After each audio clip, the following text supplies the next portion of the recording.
Most people think selling eggs doesn't make money. But what if I told you, with just one tray, you could start a small hustle that grows every week?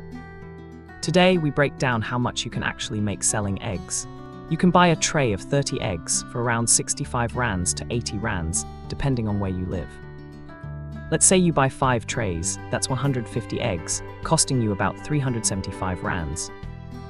Next, you need to boil the eggs. You only need water, a pot, and gas or electricity.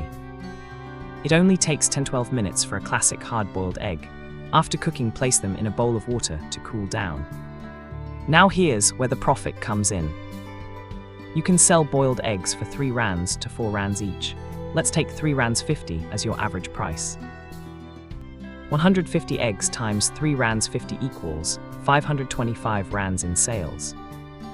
Your total cost: eggs 375 rands. Cooking them 15 rands. Total cost 390 rands. Profit 525 rands minus 390 rands equals 135 rands profit per day.